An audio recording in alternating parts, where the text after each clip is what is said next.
I'm over here visiting, and I was supposed to be over here. Hello. Good evening. It's so nice to see you out here. There are so many things going on campus this week, ranging from people trying to register for classes to lots of public events like this, and so we're glad that you made time to be here tonight. My name is Katie McKee, and I'm the director of the Center for the Study of Southern Culture here at the University of Mississippi. It's my great pleasure to welcome you to tonight's screening of Everlasting, Life and Legacy of Medgar Evers. We are especially grateful to Mississippi Public Broadcasting and especially to the Mississippi Humanities Council for offering us this partnership opportunity. Last summer, when I attended the observance of Evers' 100th birthday in Jackson, we were treated to a trailer for the film, at that point still in production. Tonight is the material realization of a goal set then, to host this film in Oxford on the campus of the University of Mississippi. Before we move on to the main attraction, I want to say clearly that screening this film is a direct reflection of the kind of work we value and the kind of work we aspire to do at the Center for the Study of Southern Culture. Founded nearly 50 years ago in 1977, the center has since that time understood itself to be engaged in complicated work, documenting, interpreting, and teaching about this most American of places, the South. That work wasn't easy when the center began, and it has not become more so. But if we are not able to recognize and articulate accurately the truths of American history in Mississippi, then we won't be able to do it anywhere else. This state was never an outlier to the American dream. It was always and continues to be that dream's most representative testing ground.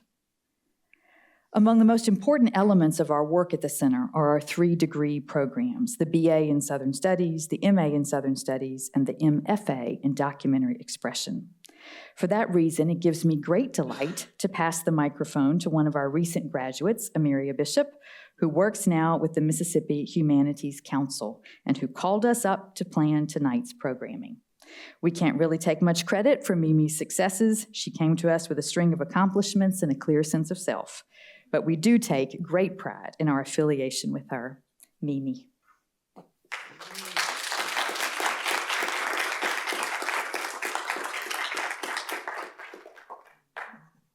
Thank you, Dr. McKee, and thank you to all who have come out to watch the film with us tonight.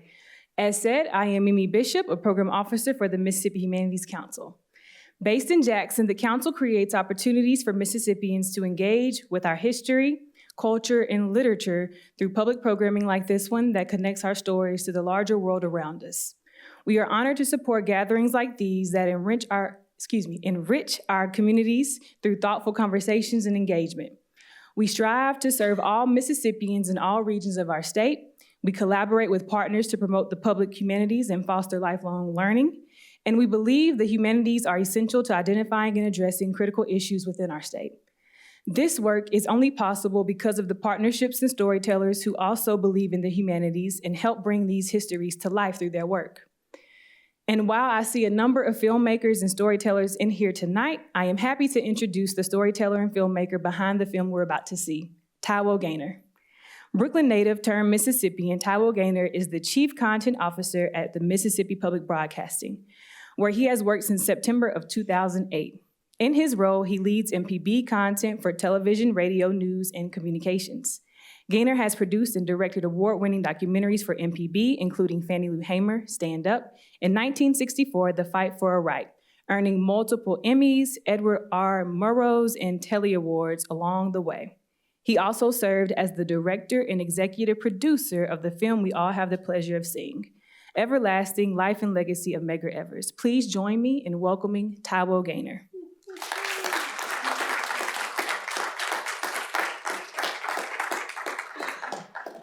Thank you, Mimi. That was very impressive. I was like, wow, is she talking about me?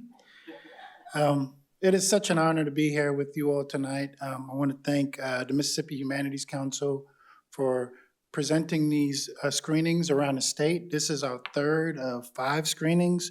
I'd also like to thank the Medgar and Merle Evers Institute, Mrs. Reena Evers-Everette, who is here with us tonight, and also the Center for Study of Southern Culture here at the University of Mississippi. This is a very big deal for us to be doing what we're doing this evening, showing this film, Everlasting Life and Legacy of Medgar Evers, particularly in this space. This university was such an instrumental moment for Medgar Evers' life. And so I'm proud that we're doing this. I'm proud of what this university represents, this programming. And I am Taiwo Gaynor. I'm the Chief Content Officer at Mississippi Public Broadcasting. It's a big title. It is really a new position that I can't really screw up because it's never been done before. So there's that part. But I am the director and producer of Everlasting. This is a legacy project that I've been working on for the last 5 years. We have just given birth to it in 2025. And this is probably the most important thing that I've ever worked on. And I'm so proud of it. I'm so proud of everything that has gone into it. And, you know, MPB is known for this. This is what MPB has done for the last 60 years. Mississippi Public Broadcasting is the keeper and preserver of Mississippi stories. And I'm proud to be a part of that legacy of work that has been going on for a long time, and hopefully will be going on for a lot longer when I'm old and coming to screening events for different things. But MPB is our only statewide public television and radio network.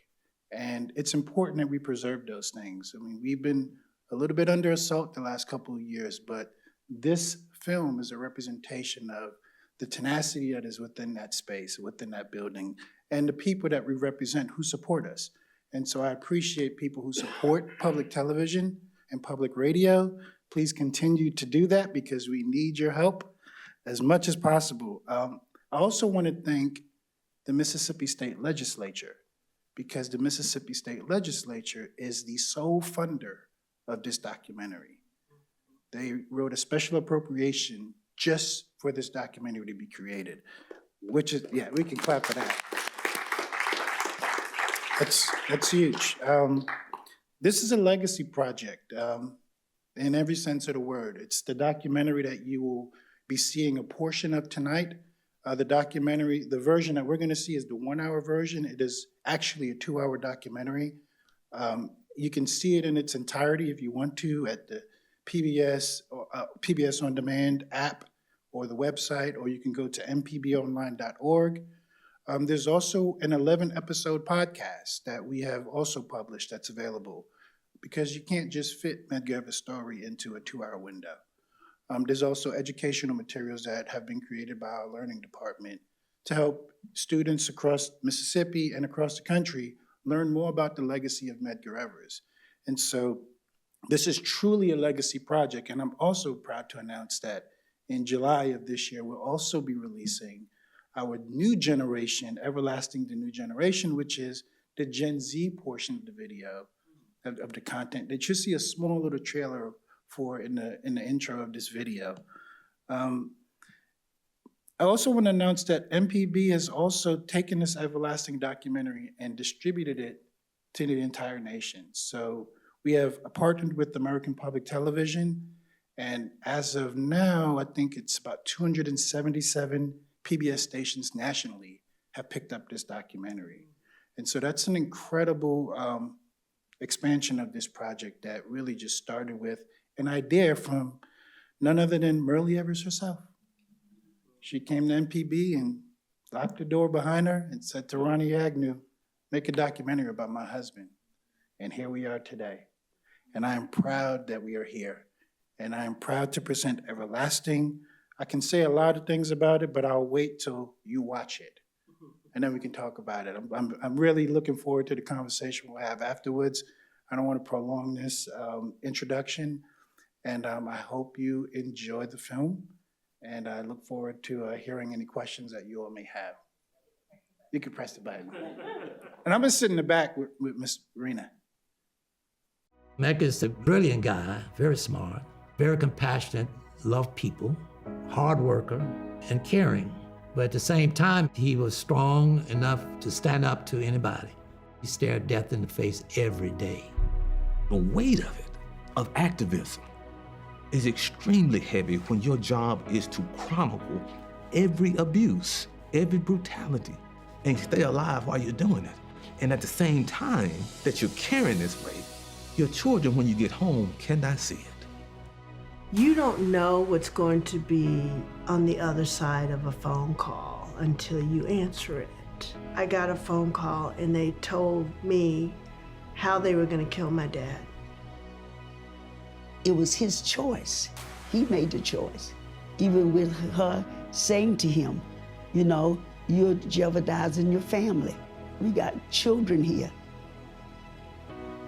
But it was his mission as a person going fighting for this country, returning home to his beloved state.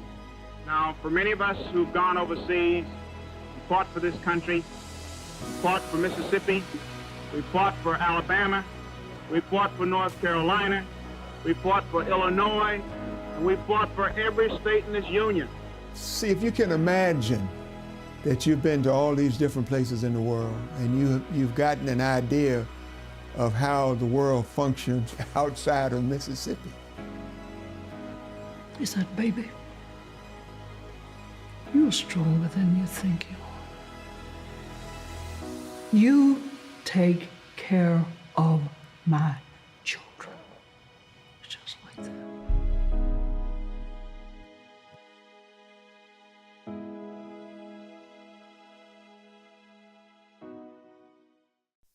Okay, well, welcome everyone. I want to start out, a book that my students hear me talk a lot about is The Burden of Southern History by C. Vann Woodward. And in that book, he writes, the experience of evil and the experience of tragedy are parts of the Southern heritage that are as difficult to reconcile with the American legend of innocence and social felicity as the experience of poverty and defeat are to reconcile with the legends of abundance and success. I mention that as we begin this discussion of everlasting because in the story of Medgar Evers is one of strength and endurance. The evil and tragic end of his life is difficult to reconcile with the vision of America Mr. Evers was working to achieve. We're gathered here tonight, I believe, to reckon with tragedy, but also the triumph of the Evers family over tragedy and evil. The power of this film, I believe, is that it also forces the viewer to reckon with the ways that the past lives on in our present.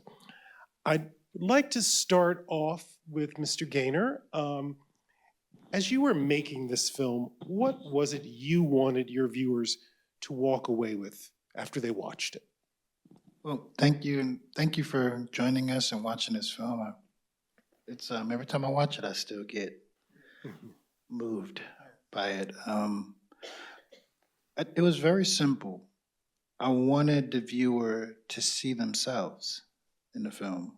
I mean, understanding the history, understanding the legacy of Medgar Evers, but then be able to take a step back and recognize that this is a family first.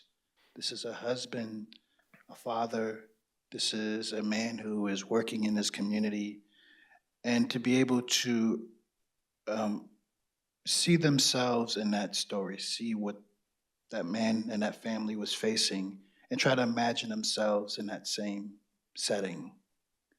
Yeah. I find that the story that Mrs. Evers tells at the opening of the film is incredibly compelling. And, you know, as is that just amazing voice of hers. That voice is just, it's commanding. Now, is this story that she tells there, is that the place where you thought this film should always start? Or were there lots of other ways you thought this film should start? No, no. Because that story that she tells, that's actually after we finish shooting all of the interviews. And that was during the week of the 60th anniversary of Medgar Evers' assassination. We were trying to get an interview for MPB News because we were, wanting to kind of talk about that week's events. and we were trying to find a space to do the interview. It wound up being at my house. And so Merle Evers is sitting at my dining room table, inadvertently in the same spot that my wife sits in. And she starts telling the story. Now, there were no cameras. This was just an audio interview. So I don't know if that was maybe the reason why she was more unguarded. I had never heard her speak that way in the interview that we did, and I was floored hearing what she was saying. I mean, in part of the interview, she sounded like she was ready to leave your father. And, I was, listening to her talk about the danger that their family was in with the work that he was doing, and why are you doing this? Do you even love us? And I'm trying to imagine myself have that conversation with my own wife and wonder if I would still continue to do these things. Yeah. And so, that was definitely unexpected, but it spoke to the nature of the seriousness of what the work that Medgar was doing and his commitment, that ultimate sacrifice, saying, I will give anything to make sure that this mission is done. And even if that means disagreeing with your wife. So can I just add to that? Hello, everyone. I'm Reena. You probably know, huh? Thank you for being here. It's very special being here, especially with lots of family friends. She was ready to leave, to answer you. And that's from her mouth to my ears, telling the story. Because she was there, of course, from the very beginning, as she said, because she went to Mount Bayou because of her love of her life. And she continued because of the love of her life. But now they had children. And the threats were fast and furious. And my mother said to me, I always knew that your father loved me, even when at Alcorn they were courting and he turned to her and said, I want you to be the mother of my children. And she turned to him and said, but you haven't told me that you love me yet. And then he said, I will when I do.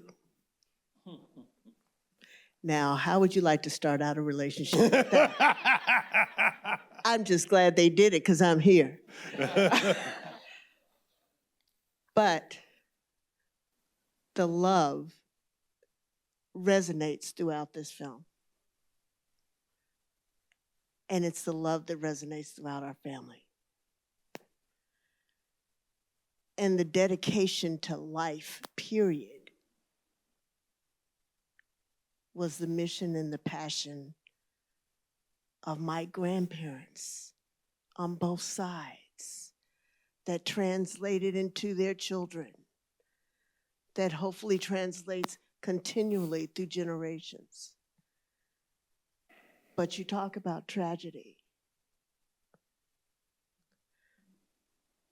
My mother was tired of all the tragic things that were happening.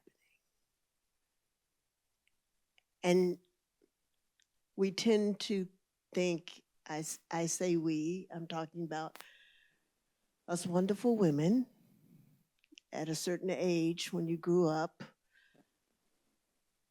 you are always wanting to be protected by your husband and doing the best for the total family. Well, did that seem like it was the best for the total family? Threats all the time? No. But what my mother realized and fell in love with was the special man that my father was. And that he dedicated his life, but his love of people as his mission in life. And he did not exclude my mother. He did not exclude his children. It was all inclusive. And as you heard, she didn't want to be all inclusive. She wanted to be number one. So that's, and she said, and we've had this conversation lots of times, she said she had to get over that. She had to get over that. Because he said, I love you.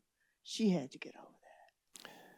Now, Reena, as we know from your mother's voice is a very powerful one, but so is yours. Yes. And it's very important in this film. And one of the moments I was incredibly moved by was you're talking about that visit to the White House, where you are smiling, where you have clearly disassociated that event from your father's funeral. And what I found powerful about that story is that it helps viewers see the layers beneath the public story. So how do you see your role as witness in this film?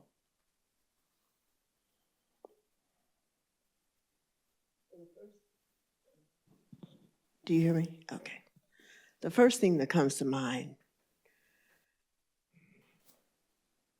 is what my mother said about me, continuing that legacy, but continuing to tell the stories, inclusive of all the people that are here that have worked with my father, been with my father, my mother, our family, but just been in the movement for equality and integrity for humanity. So it's continuing that. Yeah. It's honoring that. It's trying to infuse it into every place we can and make sure that it's never erased.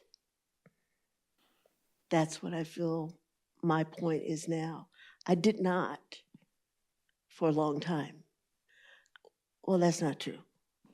I was always around my mother, always around whenever my father was there, I was always around him because I was a daddy's girl. So I understood that there was powerful decisions, strategic meetings going on. And I wanted to be a part of it. I didn't know how, I was young. But as I followed my mother around on her journey, I understood how important humanity is. Yeah, and I think that really, that point of he's doing this for everyone is kind of where I think, and he's thinking about everyone in Mississippi, every Black person in Mississippi, but people in Jackson, like Dr. Cole, who's growing up there at the same time. So, I mean, it makes me think, Dr. Cole, thinking about you, that's kind of where you and Reena really do overlap. You're part of this same place. So what memories of your childhood in Jackson did this movie kind of evoke for you, Dr. Cole? Oh, right. Can you hear me? Yeah, look at that. Well, Raph, you asked the perfect question, and thank you for it. I was born in Jackson, Mississippi in 1950, and so at the time of Medgar's death, I would have been about 12 or 13, and Reena, I'm from Verdon Addition, and which means that I could just about walk. Well, I could walk to their house. But what I remember in particular about that particular night was it was hot. I remember our family always sat on the front porch and we talked and whatnot. And this particular night, my mother was so sad, And I've never seen her this way. My father had had a stroke sometimes earlier, so my mother, was kind of the guardian of the house. And she was feeling something that only maybe another mother could feel. I didn't, realize it at the time. I was 12 or 13, and I was scared, and I was confused. Part of the confusement was, why were we disliked so much? And nobody could give me a good answer, a good answer to that. But I just remember my mother trying her best to comfort me. But it's my first time seeing her that sad. And I thought about that, Reena, because a year or two ago, we were in the same room and you were sort of telling the story, and that came up to me at that time. And so now I get a chance to say that. But a little closer to your, back to your question, Ralph, as I sort of think about it, we all, and you hear this all the time, grow up on the shoulders of others. And without a doubt, Medgar was a giant of a shoulder. One of the things in the movie that struck me, and then I'll go on. One of the things that struck me was I knew with James Merritt that the relationship between he and the NAACP, and there's an iconic picture of Constant Motley Baker and James on this campus, and she's sort of representing the NAACP, and I know that your dad was somewhere in the background, and that probably should have been the iconic picture that was taken.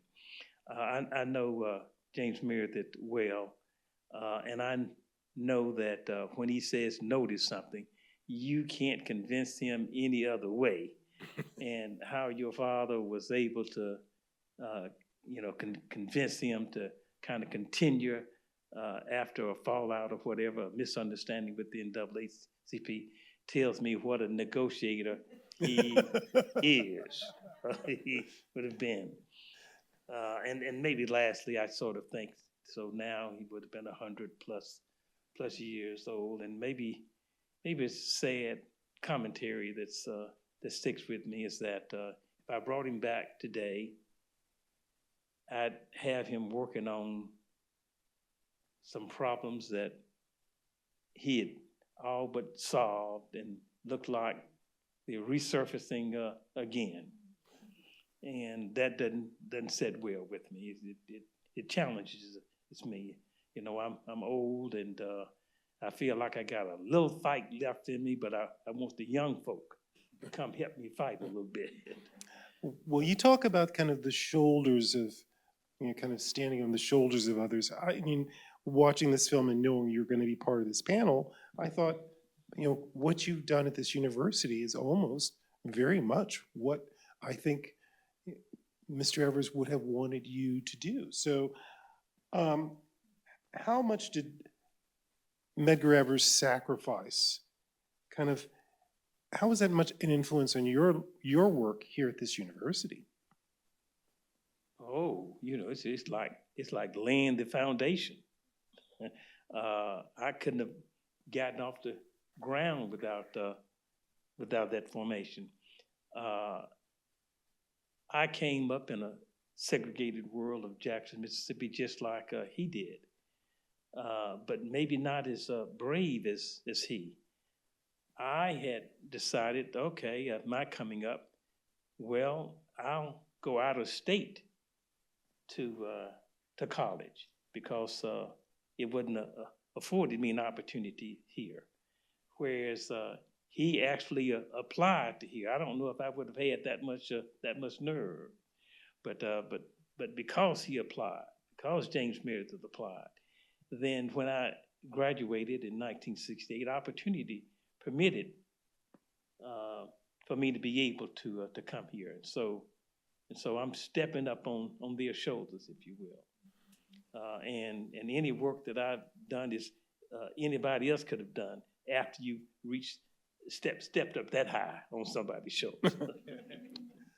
Well, I mean, I don't want to kind of dominate kind of the conversation. I'm sure the people in the audience have questions, because I think the power of film as a medium, particularly documentary film, is the power of truth that a film can reveal.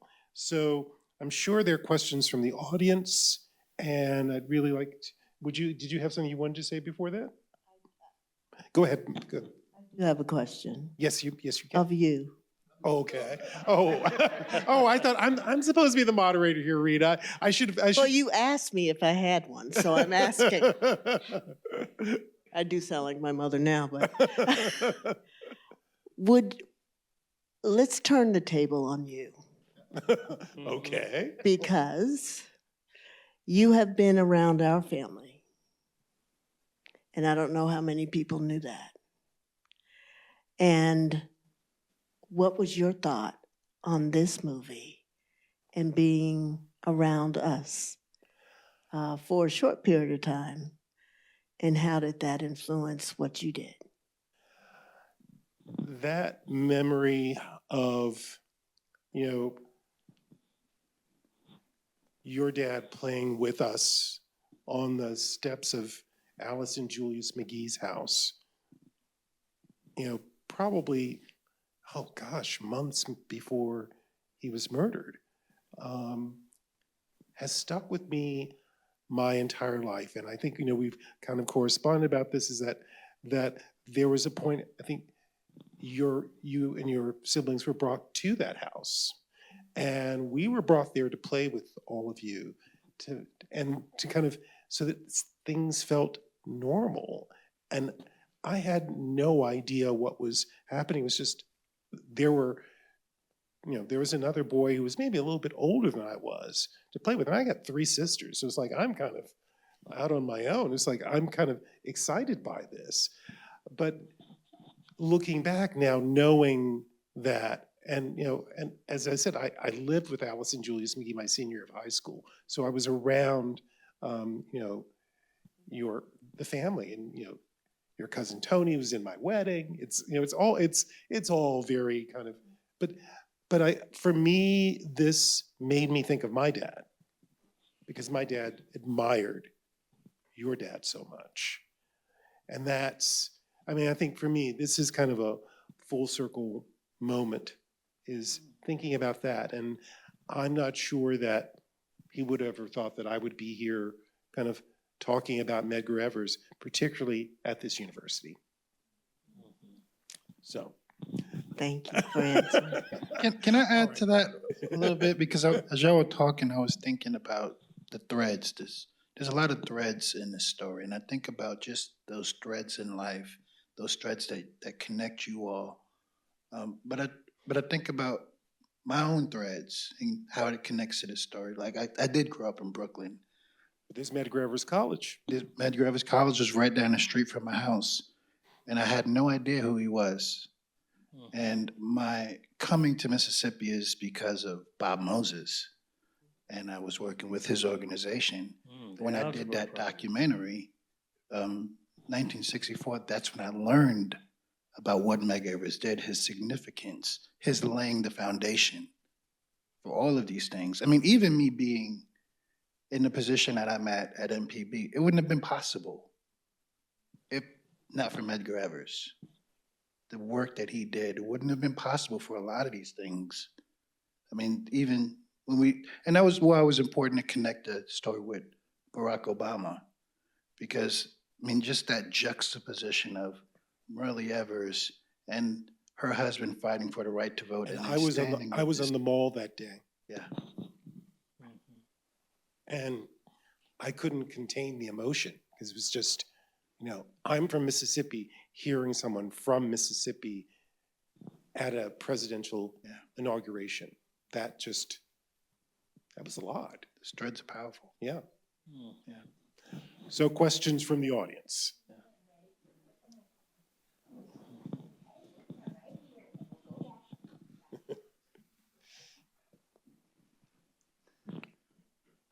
It was on, don't touch it.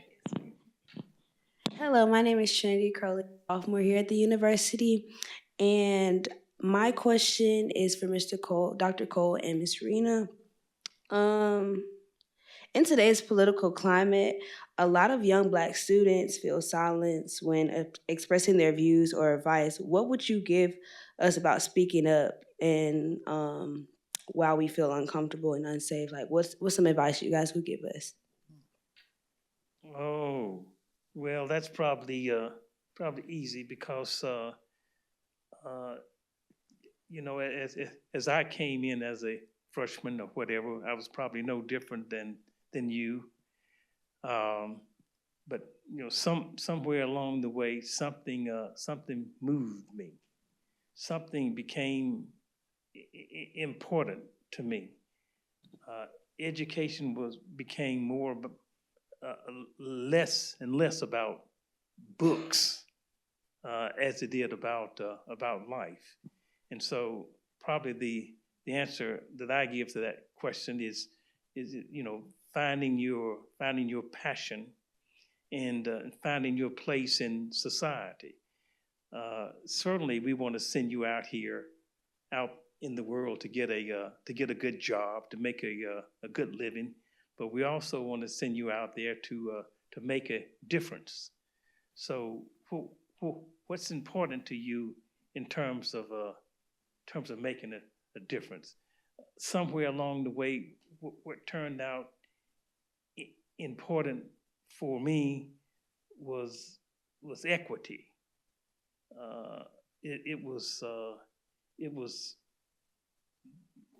finding marginalized individuals and somehow making their lives whole, etc. And so as you get your book learning, there's a passion that sort of comes along with life that just like you finding your major that you love, then you'll find something else in terms of a passion that you love and work that passion. Let me make sure, can you give that back to her real quick? I want to make sure that I'm clear with your question. Well, I did have another one, and this one was kind of. So you This said one I was answered the kind of wrong for. question? It's no, still right around that question still. But as someone from Mississippi, I've seen both the beauty in our culture, but also the struggles here, and what gives you hope about the state today, and what also concerns you today about the state. Okay, so that's part two. Mm-hmm. Okay. Yes. Just want to make sure I'm clear. Because what I heard, and I want to make sure, and I'm going to point to the film for your question, the first question about voice and being heard, and how do we do that? It is by what my mother said, just use it, okay? And what I've learned from my father and so many others is that you have to be strategic in how you use it, and use it in different ways. Written, vocal, music. Use it, but make sure that the message that you want out there is the message that really resonates with you, and that's positively impactful for this world. That's what I would say to you. Thank you. Okay. And I do have hope for Mississippi. Yes. Period. Bar none. And guess what? You're one of the hopeful ones. Yes.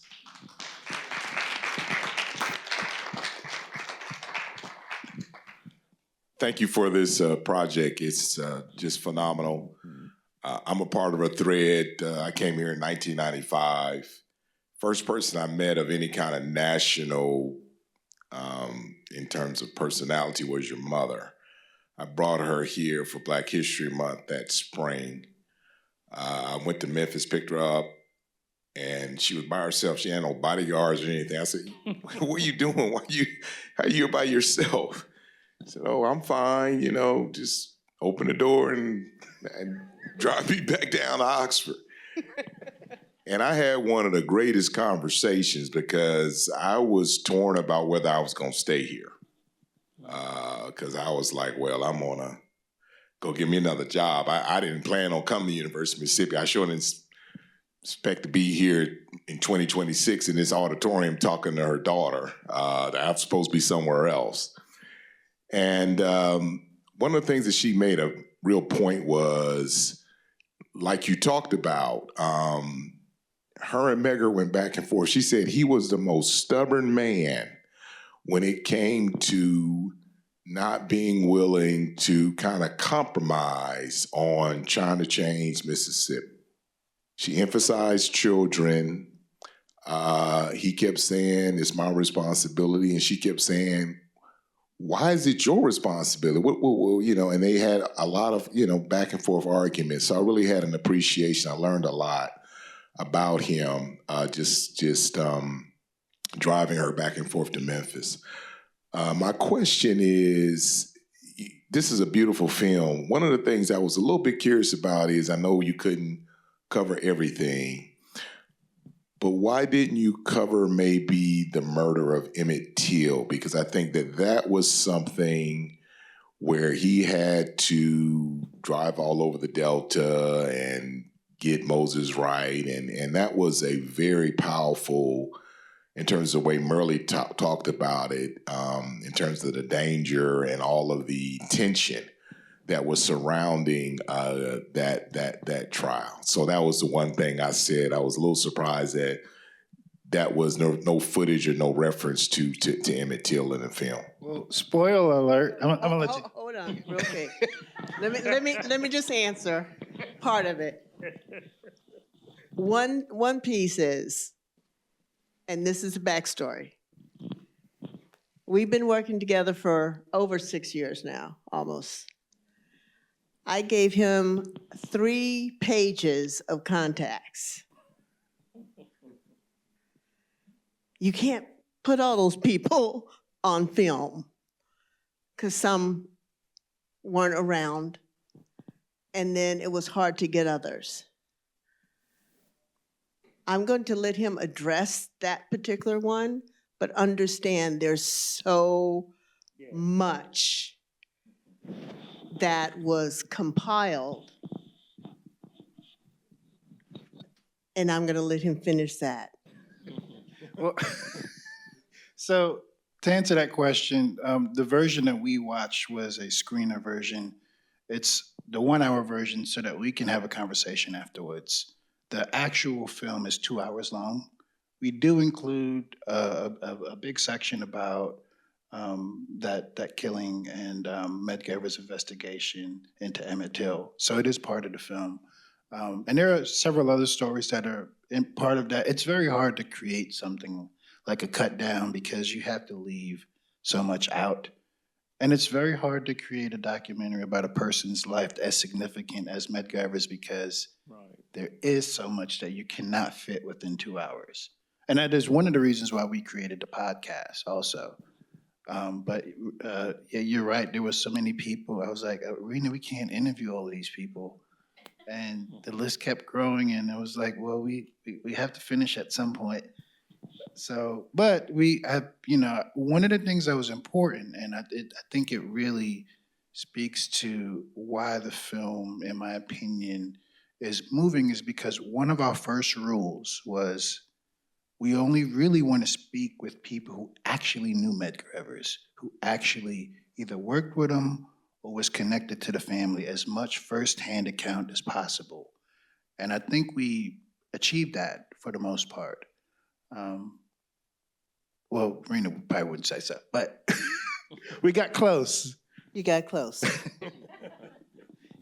There was so much research involved, I could tell, in the making of this. Could you just say a little bit about that? And So, yeah, I had to, I did my own research, but Reena and I spent a lot of time with each other talking about all different parts of the story. And we brought in other historians, Pamela Jr., Joyce Lawson. We had advisors like, Daphne Chamberlain was a part of this. Michael Vincent Williams, who wrote the book Mississippi Martyr. All of these people who brought this wealth of knowledge and made sure that we got the context right. It's not just about the story of Medgar Evers and what happened with his assassination, but how he lived, how Merle Evers lived. How the reason why we can even tell this story is because of Merle Evers. She brings his legacy forward, and we have one of the things we realized was this can't be a documentary about just Medgar Evers. So we made it also about Merle Evers because it needed to be. There was no way we can tell this story without telling her story. So it evolved naturally, and I had to sit myself down and say, this is not about the way you want to do this. You have to let this story be what it needs to, what it wants to be, what it needs to be. It was a very humbling experience, I will say that. We have another question up here. Yes. Good evening. I'm Whitney French. I'm from Marks, Mississippi, home of the Mule Train Poor People's Campaign. I am an alumnus of Alcorn State University. Dr. Cole, I did message one of my friends when you said you were from Verdun, and I let him know that you did say dition instead of audition. I want to thank you all for the angle that we saw this evening, because a lot of times we see Medgar Evers painted as a Mississippi martyr, and then the story kind of becomes about Byron D. LeBeckwith. So I appreciate the legacy really being amplified in this film. My question, and I'm gonna kind of lead into it. I was exposed to Medgar Evers on a class trip to DC when we went to Arlington Cemetery, and on a class trip to the house in Jackson.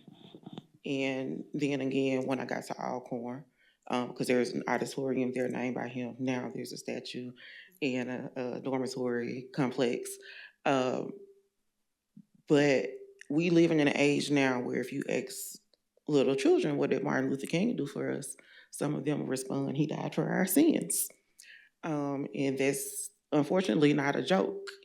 So how do we keep Medgar Evers' name, his work, his legacy alive and integrated into Mississippi history and the work that we do when we try to honor our history, learn from our history, and tell our history in a way that is empowering for our next generations to figure out what the work is that they can do to make Mississippi the place they want to stay in and not just get their education in and leave.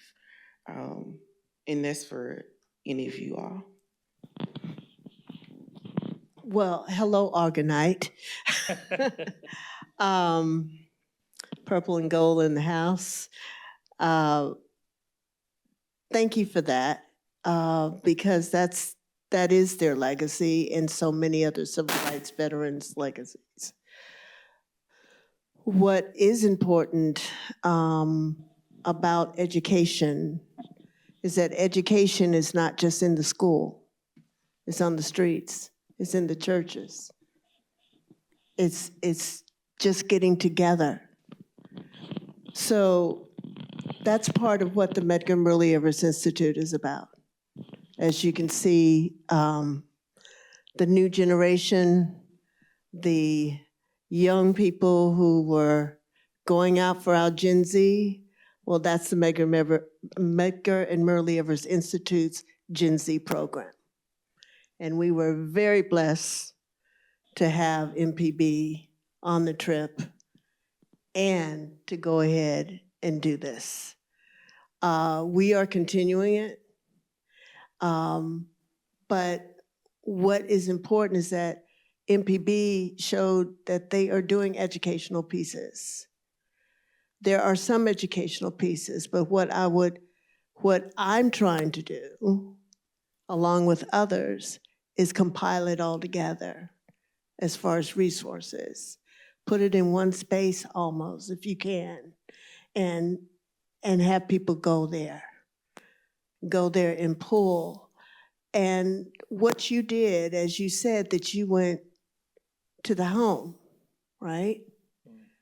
Well, we're going to start doing tours to the home.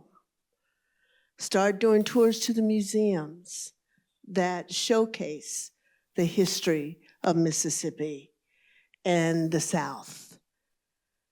Because he's in the 2 Mississippi museums, at the Civil Rights Museum. So we have to, my goal is connect the dots, and we have connected dots here, but there's a plethora now of information. Before, when my mother started the Institute, it was 3 sentences on June 12th, 1963. And it tells about my father being Mississippi's first field secretary of the NAACP, and that he died in front of his family. And that was in textbooks, but only a few textbooks. We want the story to be told as much as we can about Mound Bayou, which is rich, all right? About Dr. Cole that was in the neighborhood. About my brother over here who pushed me off the porch. See, you didn't say that. We were having fun, though. We were having fun, Daddy and I. You know, one thing I just have to say, if you don't know, my father was a jokester. We had fun. And every time that he would drive up to the home and it was daylight, or even if it was summer nighttime, and the kids, before we even saw it, sometime before my brother and I even saw my father's car, the kids would say, "Mr. Evers is here, Mr. Evers is here." So he was the Pied Piper of the neighborhood. So he knew how to have fun. But he also knew how to be strategic about training people of all ages on their voice and what to do with it, and their feet and where to move it, because those two things come together to empower the movement for humanity at the ballot box. Okay? We have time for one more question. Hi, I am Latrice Johnson. I am a doctoral student here at the university and a graduate of Tougaloo College. I got my repping it today. But I kind of want to follow up on that question of education, because I did note the screen still of the curriculum. I'm from Oklahoma City, but my family is from Mississippi. My dad is from Pickens, Mississippi, and oftentimes we talk on the phone after I teach, like today. I taught all day today. And we talk about education and like what's missing. And again, to that point of young people not knowing Martin Luther King stories, Medgar Evers stories. And so in that, my dad, he's born in 1962. He often reminds me that growing up in school, it was almost like you would get in trouble if you didn't know Medgar Evers, if you didn't know Martin Luther King, if you didn't know Lift Every Voice and Sing Right. And so I wanted to just hear more about the curriculum piece, I guess, and using this film as part of curriculum in Mississippi schools, but maybe beyond. Again, I'm from Oklahoma City. We have our own civil rights history too that is not taught in school or in curriculum. And of course, we have all the anti-DEI moves nowadays, but beyond the home, what ways that educators might be able to kind of find a loophole into using this film to teach and to preserve and keep telling the story and legacy of Medgar Evers?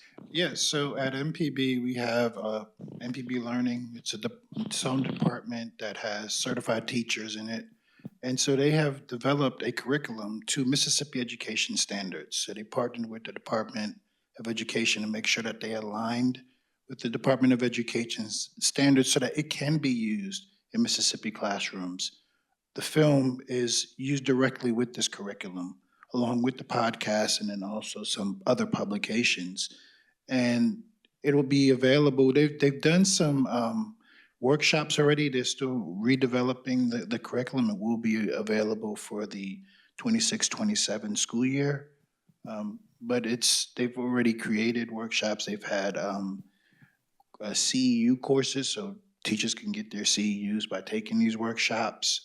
So there is a robust effort to make sure that this is in education systems throughout the state and ultimately throughout the country. Everything that we have done when it relates to this film is we have licensed all of the footage in perpetuity. It was very expensive to do that. This is a legacy project. And so we want this to be available forever, as wide as possible. So that was the purpose. That was the footing that we were on when we went into it. Yep. So. Yes. I want to thank you all for coming. I really want to thank our panelists, Reena Evers-Everette, Taiwo Gaynor, and Dr. Donal. Thank you all so much for being here, and thank you all for watching the film and for your questions and your participation. So, thank you. Can I do one shameless plug here? Yes, yeah, absolutely. If you want to watch the film in its entirety, you can go to mpbonline.org/everlasting. Or the PBS app, if you have it on your Roku or your smart TV, Apple TV, go to PBS. It's not behind the paywall, so you don't need passport. It is completely free to watch. It can be watched nationwide, so if you have friends in other parts of the country that want to watch it, they can go to the PBS app, type in Everlasting, and it will come up. And then the last thing is always working. So there is some flyers outside for an event that we're doing this week called Mississippi Antique Showcase. It is our version, Mississippi Public Broadcasting's version of Antique Showcase. If you would like to go, it will be in the Delta. The last time we did it was here in Oxford. It was at the Inn at Ole Miss. It is our, you come in, you get appraisals, or you can just watch the show being produced. Or get an appraisal and be on the show. So there you go. The name of the podcast? The name of the podcast is Everlasting, the Legacy Podcast. And it is available wherever you get your podcasts, in the Apple Podcast app, it's Google. Spotify, and Gen Z, Everlasting, the New Generation.